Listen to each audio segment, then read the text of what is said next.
Hi, this is Kayla from the Real World Las Vegas. Go big or go home. You're listening to Bring Me Your Torch with Jesse and Elaine.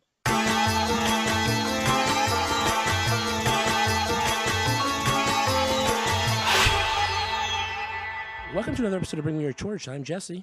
And I'm Elaine. And holy crap, Elaine, it's our 200th episode.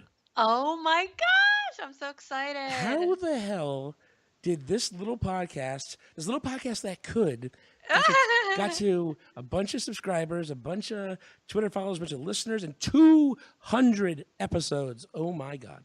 Our listeners are so amazing. Thank you so much for sticking with us for the past 2+ years. We love you. And thanks to our celebrity guests who pimp us out and get even more listeners when we post those episodes. And speaking, so you're a hoe. I am a hoe for show.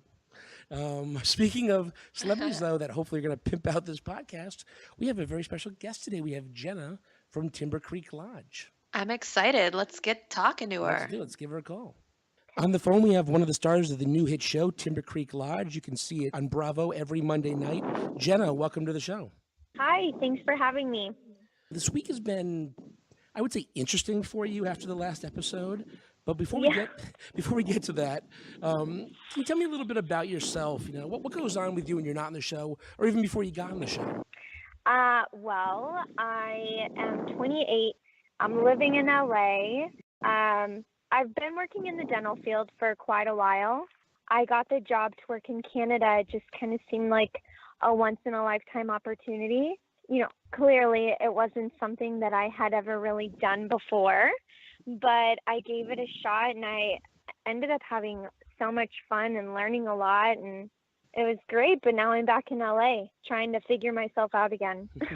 What does it cost to actually stay at the lodge? Something tells me it's a little beyond my price range. Cost for me or cost for the client? For the client. If I wanted to go there, in a week, what would I have to pay? A lot, I'm imagining. An arm and a leg. Yeah, it's probably a little pricey, but I mean, look where you are. Whistler's so beautiful. It's stunning. You can go skiing and snowboarding, and the weather's so nice. You can do it in like a t-shirt and pants. So it wasn't cold? We kind of got the feeling that it was like in the 30s at some points, and then in the 80s on others. Yeah, it's so strange. So if you notice, like during the show, you'll see like Nikita and I laying out on the grass in like swimsuits and tank tops, and then they'll cut to a clip of Mark and Cynthia snowboarding in the mountains. It's like crazy, and we're still in the mountains, just different heights of the mountain. It sounds beautiful. All right, we got the intro going, but now we'll just jump on in to what happened in the last episode. I think we'll start with. Yay! We'll start with the. Twitter went nuts.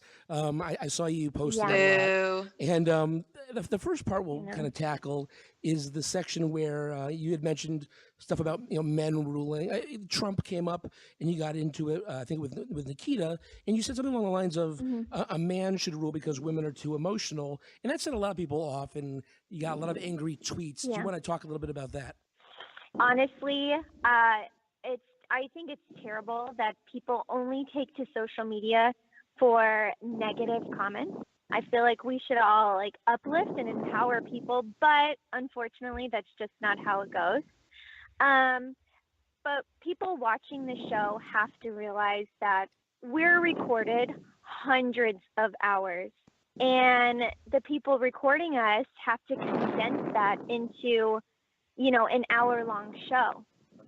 So a lot of times whenever you hear us say something or, they cut to a certain scene, sometimes a lot of things get taken out of context, or not everything that you are saying is shown. And the network, they do the best they can to make it right for everybody and show us how we really are. But the conversation I was having with Nikita from Texas, I was very homesick, and I was actually really excited that Texas people were coming in. And, my family, we are Trump supporters. My whole family is. And I'm proud of who I support. I would never cut somebody down who's a Hillary supporter. I mean, hell, look where I live. I live in Los Angeles. I'm a major minority here.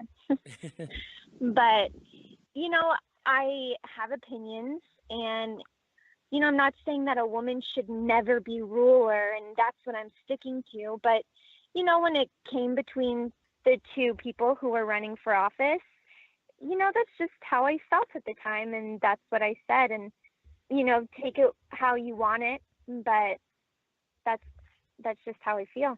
Well, everyone's also open or can have their own, you know, perspectives, and, you know, you're free. It's freedom of speech, I think.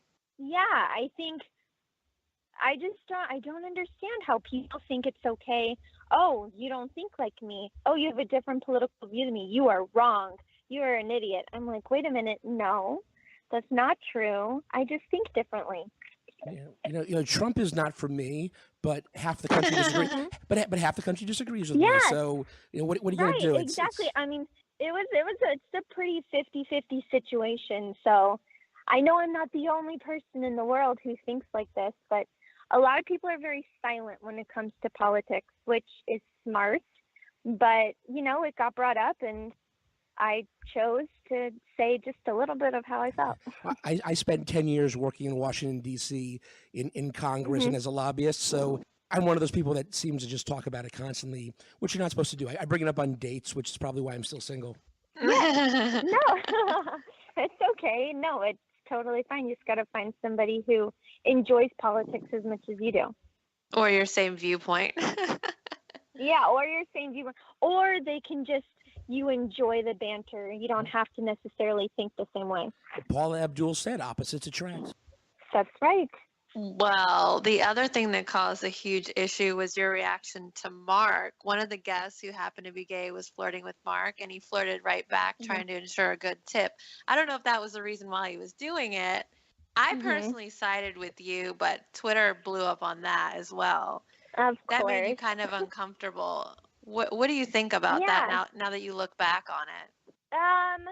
You know, now I get to watch the show before it airs on the same day, and when I watched the show, it's like, oh, you know, that's what happened. That is kind of how it happened. And then when the show aired and people were like, oh, you know, she's acting like this because Mark said that this happened to him. It's like, wait a minute, that's not even on the same day, just because it's the same episode. Oh, wow. Mark told us, if you look what we're wearing, you know, we're in the kitchen, we're eating. It was before the clients came, and it just came out that had happened to Mark. Now, I care for Mark very dearly, but Mark he likes attention, and he likes to, you know, kind of intensify any kind of situation to get a rise, whether it be good or bad. And I, by no means, you know, think, oh, well, you know, Mark was never sexually assaulted. When he told me he was assaulted, you know, it definitely caught me off guard. I felt horrible.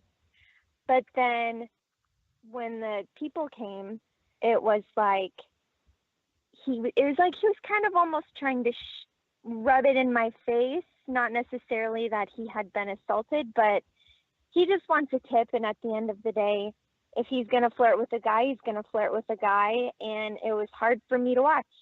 What did you think about watching the pool hall though? When you weren't there. It's like, I don't have a problem with, you know, like who you like, but whoever I'm with, I want them to like me. And I don't want, you know, 5 years down the road, them to be like, hey, you know, how about this? No, this is just not for me. You know, I would say Mark is an interesting guy. To me, he's almost a little, I don't know if I want to say two-faced, but I really liked, like, a couple weeks ago when he was mentoring that kid who was there. He seemed really nice, but honestly, and Mark, if you're listening, I don't mean to be a jerk here, but Mark can kind of come off as a douche a little bit, the way he, in the beginning, was treating Jamie and, you know, breaking the rules and then not caring when people were mad. And I really didn't know what to make of him. You know, Mark doesn't have a bad bone in his body.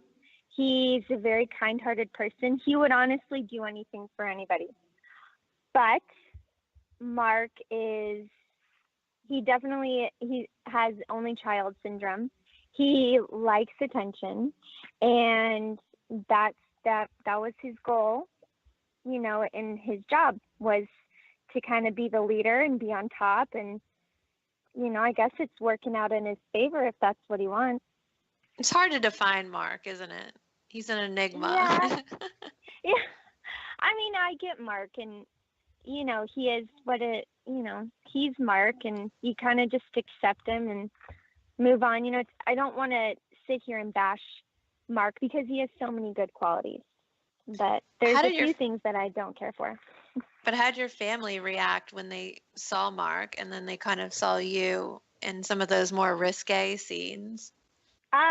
Well, I had to brief my dad a little bit. My mom, she kind of takes everything with a grain of salt with me. But my whole family's been watching the show, and my family has met Mark, and they have their own opinions, and they're proud of, that I stood up for myself, and they're proud of me for how I've acted so far on the show. I mean, I've never, cut anybody down. I've never been mean. I've just raised a couple questions and given a few opinions. Yeah, I mean, I don't have any we talk a lot of trash about people, but you've been, to be honest, you've been great on the show. Yeah, and I really think they kind of set you up to be the stereotypical dumb blonde, and then you start talking about some things, math and all. That's not who you are at all. Yeah, I have an opinion. Of course, I have my moments where I say things and I'm like, oh my God, why did I say that? We all watching myself. Yeah. Like watching myself speak in third person, I'm like, oh my gosh. Like I have to have a couple glasses of wine before I watch the show sometimes. But it's all in good fun for me. Yeah, definitely. Well, it's also in good fun was the whole Jamie Nikita thing. They've been really feuding over the past few weeks. It got really ugly for a while. What was your take on that? Yeah, well, Nikita's she's a very strong person. She comes off hard, but she's really not. She's extremely kind. Having the cameras around, really stressed Nikita out, especially at the beginning. It's hard for people watching to see that, kind of came off where she didn't want to be told what to do, but it was really just, we're thrown into this job and asked to do this job in a very short amount of time. And on top of that, you have cameras on you all the time. And I think a lot of Nikita's getting upset and everything was more, she was just a little overwhelmed. And we all were. And that's just how, she handles it. But for people who are watching the show, I hope they can see that by this point, we're all kind of starting to gel and we are all coming together. Well, Ben on Below Deck, also on Bravo, is kind of the same way, and he's one of the most beloved people on that show. So, yeah, I think she definitely has room to become a fan favorite. It's I guess you come to love their little idiosyncrasies after a while, and just come to expect. Yeah, I mean, all of us. I remember when we all first met, and we were working. We were like, not one of us is similar to anybody. Every single one of us, it was completely different. Like me and Louise could not be more opposite, but, we made it work. How about Jamie? How's your relationship with him now? Oh, I actually talk to Jamie. I talk to Jamie and Nikita almost every day. Oh, wow. Yeah, Jamie and Nikita have become really close friends. I think Jamie and my mom are very close too. Aww. Yeah. Everyone loves Jamie, don't they? Oh, he's just the sweetest. He's very nice, very kind, very funny. Well, you had mentioned Louise. She's also, I would say, a friend of the podcast. She's going to be on here in a couple of weeks. One of those first episodes where we're trying to figure out who everybody is. I just remember that scene where you guys were cleaning toilets, and you didn't necessarily seem to be really into it. When you applied for this job, did you expect to be scrubbing toilets? Well, I was under the impression it was more on the light side of cleaning. But I think that might have been just like wishful thinking. But no, I got thrown right in. I mean, I got there and within like 2 or 3 days, the first group was coming. Nikita was showing me how to clean toilets. Is very overwhelming for me. Wow, that's crazy. Yeah, I don't know if I would have wanted to clean the toilets either, but they didn't show that much on air though. So it's not like you're sitting there cleaning the toilets the entire time. Yeah, and also if you're starting to notice, I kind of more work in the kitchen with Nikita. Nikita and I end up being roommates, and we sleep in the same room that's in the basement of the lodge, and everyone else is in the smaller house. And I would help Louise clean in between clients, but for the most part, when the clients were there, I ended up, being the server for the clients and setting up the table and doing more ambiance. These did, the laundry and folding. Well, that sounds a little bit better, I think. Yeah, we all kind of found our niche. Well, in the first episode, this was kind of my question I threw out there. You briefly mentioned your time as a Mavericks cheerleader and that you left after some issues with fraternizing with the players. What actually happened? Because did they really kick you off because you were... No. So I moved to Dallas to be a Dallas Cowboys cheerleader. It was like my dream as a little girl. And so after a year of college in Alabama, I packed up my stuff. I quit school and I drove to Texas, and I Googled where the practice field was for the Cowboys. I drove up and down MacArthur Boulevard, and I got a job on a golf course. And there's the NFL, and there's the AFC. I don't know if the AFC still exists, but it's kind of like the D-League team to the Cowboys. So I tried out for the D-League team. They're called the Desperados for the Cowboys, in hopes that I would get a little bit, into the Cowboys scene. I would learn, their dances and kind of get a good feel for what it would be like being a Cowboys cheerleader. And I ended up making the Desperados. And one day I was pulled into the office, and my coach at the time had pictures of me printed on my MySpace. And at the time I was like 18 years old. I was just a little girl. And some girl on the team had, told on me that I was underage drinking. And there was a Cowboys football player that I had been hanging out with that I had met on the golf course, which is true. I did meet a Cowboys football player. We were never dated, never hooked up, but, you kind of get wrapped up in the scene. Yeah. So, and without hesitation, they kicked me off the team, and I was devastated. So wow. I cleaned up my MySpace. I did whatever, and then when the season rolled around, I still tried out for Cowboys, and I got kicked off right away. I didn't make the team, and I was really upset, but I didn't want to give up. So then I decided, okay, well, maybe Cowboys organization, they don't like me or whatever. So I'll do NBA. So I tried out for Mavericks. I made Mavericks. I did it for 3 years. I enjoyed it so much, and I completed it. And that is the true story. Not quite so scandalous. Not quite so scandalous, but, you can't really say all of that on TV. People are going to start to tune out. Yeah, the way they cut it, it was like, oh, you were cheerleading for the Mavericks and got kicked off because you were fraternizing with players. The way they cut it was. So did you ever meet our favorite Mark Cuban? Yeah, I've met Mark Cuban. Yeah, he's very nice. Awesome. Well, thanks for clearing that up. Yeah, I know. It's such a long story. But basically, I did not make Cowboys because of underage drinking and fraternizing, which I was 18. I don't know one 18-year-old that hasn't done that. I just got caught. But then I did Mavericks for 3 years, and I very much enjoyed it. And before I moved to LA, I tried out for Cowboys one more time. I was like, maybe they'll give me another chance. But they didn't. I'm actually a Cowboys fan still. Okay, good. They didn't make the team. I still root for them. Good. Maybe they'll make it after they hear this podcast. They have a good shot this year. I'm in New England, and I hate the Patriots. I know that new quarterback. Dak Prescott is good. So I said, I'm in New England. I hate the Patriots, and I'm kind of hoping that the Cowboys beat the Patriots. I know. How about them Cowboys?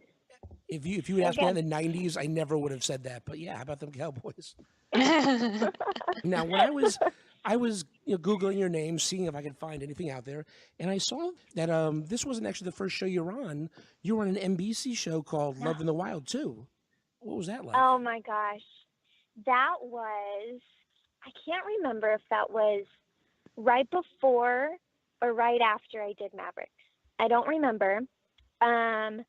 But my mom has always told me I'm like a hopeless romantic. I'm always in a relationship, but I'm always breaking. I'm hot and cold all the time. And my mom was like, you need to be on The Bachelor.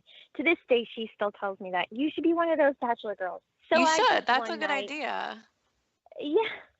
So I just one night, was kind of Googling dating shows, whatever. And I saw on the NBC site, because you can apply for all of their shows. And I saw that they were, casting for a new show. And I was like, a new show, dating, adventure, cool. And I just randomly submitted a couple pictures. And it was like one phone call led to another. And then all of a sudden they were like, okay, you're going to go and you're going to be in Punta Cana or wherever. And I was like, Mom, oh my God, I'm going to be on this show. But it was completely different than this show. Like, that really was reality. I mean, I literally got off the plane. They put me in this like janky white van and drove me to the middle of the jungle. And then I had to survive.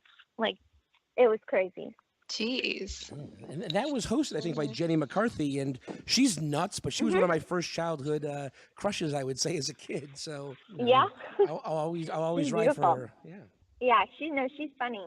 She's really pretty. So here's the big question, though. When are we going to see you back for another season? I know. I hope. I mean, it's winter now. All of us are just kind of like waiting pins and needles for them to be like, okay, we're going to do another season. And hopefully it's in Whistler. I heard that they might, that Joey Gibbons, he's our boss, that he was maybe considering going in the States, like Colorado or somewhere, but it may still be in Whistler. We're all just kind of waiting. Well, that would be awesome to see you back. Yeah, it would be so much fun. And there's so much more that I would say and do differently. That's for sure. You got to live life and make those mistakes and make some good choices. And that's all part of the experience, right? Exactly. Before we go, is there anything you can tease for the remaining episodes for the season? Well, they have said that I'm homesick. And, I end up bringing a little bit of home to Canada. I can't really say how, but that's going to happen in the next episode. And I don't think that Trump is out of the picture yet. For any of us. Okay. Yeah. Next 4 years. I know, but that's all I can say for the next episode.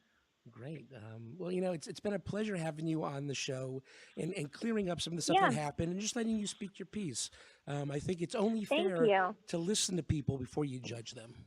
Thank you. You guys are actually the first people who have let me, kind of say my side of the story. So thanks for letting me clear the air on a couple things. We've kind of become the go-to podcast for reality stars who want to clear the air. So you're in good company. Awesome. Well, thank you so much. And we'll have to have you back sometime.